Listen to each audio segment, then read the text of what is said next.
जनसत्ता संपादकीय गति 110 शब्द प्रति minute. Be ready. 3, 2, 1 start. Jammu स्थित वायुसेना के अड्डे पर आतंकी हमले ने एक बार फिर देश की सुरक्षा के लिए चुनौती खड़ी कर दी है। शनिवार आधी रात के बाद वायुसेना के ठिकाने पर ड्रोन के जरिए बम गिराए गए।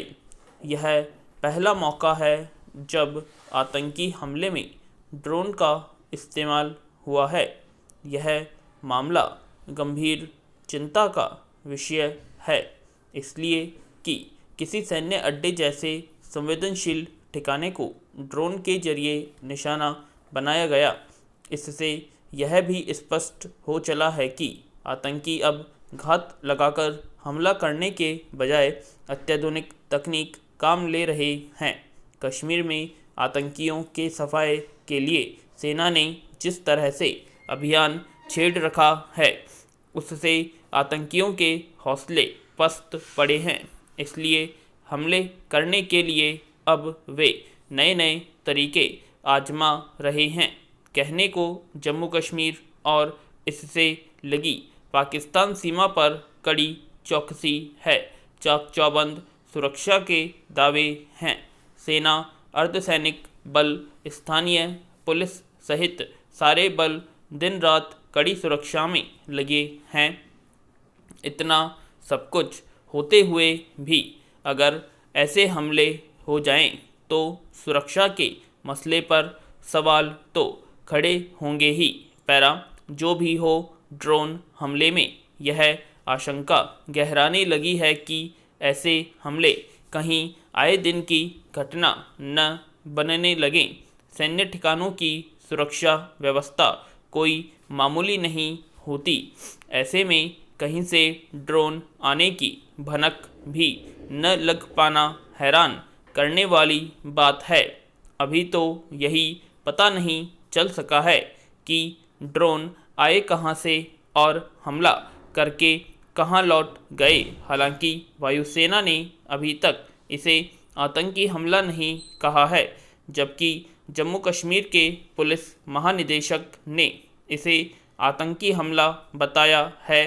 फिलहाल मुद्दा आतंकी हमला होने या नहीं होने का नहीं है, बल्कि गंभीर सवाल यह है कि ड्रोन वायुसेना अड्डे पर हमला कैसे कर गए। इससे पता चलता है कि वायुसेना के अड्डे पर सुरक्षा संबंधी जो बंदोबस्त होने चाहिए वे नहीं है। दुश्मन को हमारी नस रस पता है।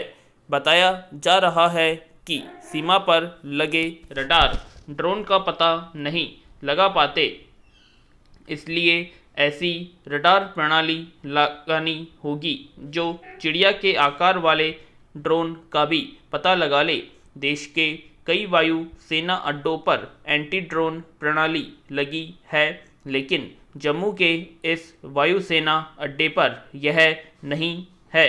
होती तो शायद यह हमला न हो पाता। पैरा यह हमला ऐसे वक्त में हुआ है जब हाल में कश्मीर के मुद्दे पर दिल्ली में प्रधानमंत्री ने सर्वदलीय बैठक की है। इसमें कोई संदेह नहीं कि घाटी में राजनीतिक प्रक्रिया शुरू होने से पाकिस्तान बौखलाया हुआ है।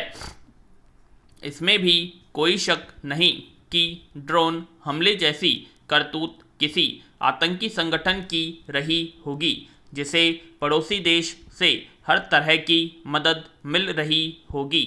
हालांकि अभी यह जांच का विषय है कि ड्रोन पाकिस्तान की तरफ से आया या फिर कश्मीर में से ही किसी सक्रिय आतंकी संगठन ने इस हमले को अंजाम दिया। गौरतलब है कि भारत उरी, पठानकोट जैसे वायुसेना के अड्डों पर हमलों से लेकर पुलवामा जैसे आतंकी हमले झेल चुका है, लेकिन जिसने भी और जैसे भी यह हमला किया या करवाया, उसने देश की सुरक्षा को आईना दिखाने की कोशिश की है। साथ ही यह चुनौती पेश की है कि भारत चाहे कितनी कड़ी सुरक्षा कर ले, लेकिन आतंकी हमले जारी रहेंगे। इसलिए भारत को अब नए सिरे से जवाबी रणनीति बनाने और सैन्य ठिकानों की सुरक्षा पर नए सिरे से सोचने की ज़रूरत है। पैरा कोरोना की दूसरी लहर ने जिस तरह कहर बरपाया, उससे स्वाभाविक ही चिकित्सा विशेषज्ञों और चिकित्सा कर्मियों की चिंता बढ़ी है। पहली लहर में 18 साल से कम उम्र के बच्चों पर संक्रमण का खतरनाक असर नहीं देखा गया था, मगर दूसरी लहर में नवजात बच्चों तक पर इसका प्रभाव पड़ा। इसकी बड़ी वजह है कोरोना विषाणु का तेजी से अपना स्वरूप बदलना।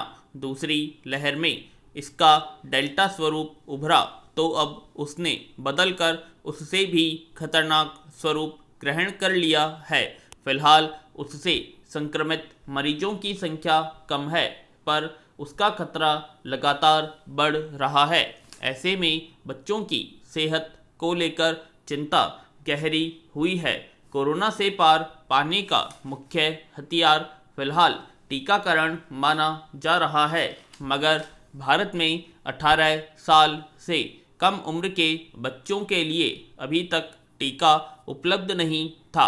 अच्छी बात है कि अब बच्चों के लिए टीके का परीक्षण भी अपने अंतिम चरण में है और यह जुलाई के अंत में या फिर अगस्त के पहले सप्ताह तक यह टीकाकरण केंद्रों पर उपलब्ध हो सकेगा।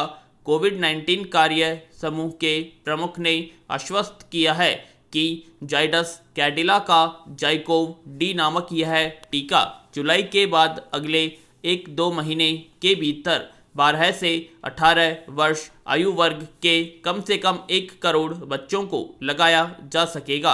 पैरा अभी तक 18 साल से कम उम्र के बच्चों का टीकाकरण न होने की वजह से पढ़ाई लिखाई संबंधी तमाम गतिविधियां रोकनी पड़ी। 10वीं 12वीं की बोर्ड परीक्षाएं रद्द करनी पड़ी। ऊपर की दूसरी कक्षाओं के विद्यार्थियों को भी 2 सत्रों में परेशानियां झेलनी पड़ी है। इसके चलते प्रतियोगी परीक्षाएं भी टाली गई हैं। इस तरह विद्यार्थियों की पढ़ाई लिखाई का काफ़ी नुकसान हो रहा है। दाखिले कक्षाओं के संचालन और परीक्षा आदि को लेकर शिक्षण संस्थाओं ने इस समस्या का हल निकालने का प्रयास किया है, मगर स्कूल न जाने, बाहरी गतिविधियां रुक जाने, उच्च अध्ययन से जुड़ी कई तकनीकी गतिविधियां बाधित होने की वजह से बच्चों के व्यक्तित्व विकास पर तो प्रभाव पड़ ही रहा है। उनमें कई तरह की स्वास्थ्य संबंधी परेशानियां भी नज़र आने लगी हैं। इसलिए स्कूल कॉलेज खोलना सरकारों के लिए बड़ी चुनौती बना हुआ है।